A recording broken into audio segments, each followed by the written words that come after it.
বেলতলি সোলে মানে লেংটা দোহাই লেংটা কাটা কেল্লা কেল্লাই করে আল্লাহ। আসসালামু আলাইকুম এভরিওয়ান, অনেকদিন পরে একটি লং ভিডিও আপলোড করছি। তো এই ভিডিওটা আরো অনেক আগের করা, বাট এডিট করার সময় পেতেছিলাম না, এই জন্য দেওয়া হয়নি। তো ওই দিন আমরা সবাই ভার্সিটি থেকে গিয়েছিলাম বাণিজ্য মেলার, যেদিন বাণিজ্য মেলা শেষ হয় তার 2-3 দিন আগে। তো আমরা নারায়ণগঞ্জ রুট থেকে এটা অ্যারেঞ্জ করে, তো নারায়ণগঞ্জ রুটের যারা যারা ছিল এবং বাহিরের সবাই চলে গিয়েছিল দিন আমাদের সাথে বাণিজ্য মেলায়। তো আমরা মেলায় গিয়েই মেলার ভিতরে প্রবেশ করলাম। তো মেলার ভিতরে প্রবেশ করার ভিতরে আবার 2টা না 3টা গেট ছিল। এটা হচ্ছে ফার্স্ট গেট, তারপর সেকেন্ড গেট হচ্ছে টিকিট কেটে একদম মেন বাণিজ্য মেলার যে মেন গেটটা সেটার ভিতরে আমরা ঢুকে গেলাম। তো গিয়ে দেখলাম অনেক বড়, যেটা সচরাচর অলওয়েজ করে, এখানে একটু জায়গা বেশি, সেই জন্য এখানে ওনারা এবার বাণিজ্য মেলাটা করলো। তো ভালোই অনেক সুন্দর সুন্দর স্টল এসেছিল। তো আমরা আস্তে আস্তে ঢুকে গেলাম স্টল দেখার জন্য। তো গিয়েই দেখতে পেলাম ফার্স্টে গাড়ির শোরুম। তো গাড়ি, এদিকে হুন্ডা মোটরসাইকেল সবই ছিল। তো এরপর আমরা গাড়িটা দেখলাম, এটা যত সম্ভব গিয়ে ব্যাটারি চালিত গাড়ি, ইলেকট্রনিক্সের যে গাড়িটা, ইলেকট্রিক গাড়ি। তো এই গাড়িটা দেখার পরে গিয়ে আমরা চলে গেলাম ডিরেক্ট ফার্নিচারের দোকানে। তো ফার্নিচার দেখলাম, অনেক সুন্দর সুন্দর ফার্নিচার আছে এখানে।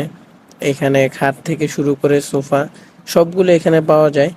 তো সচরাচর তো আমাদের এগুলো দিয়ে কাজ নেই, তাও আমরা গেলাম, গিয়ে দেখলাম যদি কিছু পছন্দ হয়। এরপর হাঁটতে হাঁটতে ভীষণের একটা ইউনিক একটা আউটডোর খুঁজে পেলাম। তো ফার্স্টে ভাবছিলাম এটা মেবি কাজ করে, বাট পরে দেখলাম এটা জাস্ট একটা ডেমো। এরপর চলে গেলাম ভীষণের একটা ইলেকট্রনিক্সের দোকানে। সেখানে ভীষণের যাবতীয় ওয়াশিং মেশিন থেকে শুরু করে সবকিছুই ছিল। এরপর আরেকটা দোকানে গিয়ে দেখতে পেলাম you break it it you buy it. তো এই জিনিসটা দেখে আমরা সবাই অনেক হাসছিলাম। তো এরপরে চলে গেলাম আচারের দোকানে। অনেক পদের আচার, কোনটা রেখে কোনটা খাবো সেটা ভাবতে ভাবতে আমাদের প্রায় 10-15 মিনিট চলে যায়। এরপরে আমরা ভাবলাম যে তাহলে আম সত্ত্ব যে আচারটা সেটা নিয়ে নিই। তো এরপরে আম সত্ত্ব আচারটা নিয়ে নিলাম। তারপর সবাই আম সত্ত্ব আচারটা একটু একটু করে খেয়ে বের হয়ে দেখলাম যে আমাদের ডেফোডিলের একটি লোগো শোরুমে পাওয়া যাচ্ছে। তো এটা ব্লেজারে লাগায়। তো এরপরে আমরা দেখার পর পছন্দ হয়ে যাওয়ার পর চিন্তা করলাম কিনে ফেলি। তো এরপর আমরা সবাই কিনে ফেললাম। আমরা মেবি 2টা নিয়েছিলাম, 2জন। ডেফোডিলের পিন এইটা।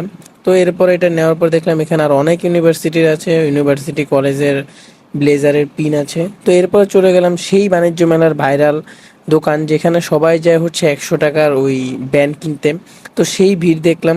ভিড় দেখার পর ভাবলাম যে দেখি কি অবস্থা, ভিড়ের মারামারি লেগে যাচ্ছে প্রায়। তো সেখান থেকে বের হয়ে দেখলাম একটা মিকি মাউস।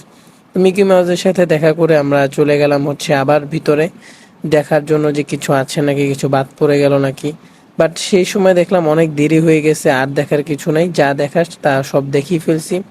তো এটা ভাবতে ভাবতে বললাম তাহলে আমরা এখন বের হয়ে যাই, যেহেতু অলরেডি সন্ধ্যা হয়ে গেছে, আবার আমাদের বাদ ছাড়ারও সময় হয়ে যাচ্ছে। এরপরে বের হয়ে যাওয়ার সময় স্যাভয়ের ডিসকনের একটা পুতুল দেখতে পাই, অনেক সুন্দর সুন্দর। তো এগুলো দেখার পর আমরা বললাম যে অলরেডি সন্ধ্যা হয়ে গেছে, আর না থাকে ভিতরে। তো এরপর আমরা সবাই বের হয়ে চলে গেলাম। বাইরে আমাদের বাস ওয়েট করছিল। তো এরপর আমরা সবাই বের হয়ে গেলাম। তো বের হয়ে আজকে ভালোই এনজয় করলাম। বাণিজ্য মেলাটা সুন্দরই ছিল, সবাই অনেক এনজয় করলাম, দিনটা অনেক ভালো কাটলো। তো আজকের ভিডিও এ পর্যন্তই। সবাই ভালো থাকবেন, সুস্থ থাকবেন, আর আমার ভিডিওগুলা বেশি বেশি করে সাপোর্ট করবেন। ভুল ত্রুটি যেগুলো থাকে সেগুলো আমাকে বুঝিয়ে বলে দিবেন কমেন্ট বক্সে। ইনশাল্লাহ আমি সবগুলো সংশোধন করার চেষ্টা করবো। আল্লাহ হাফেজ।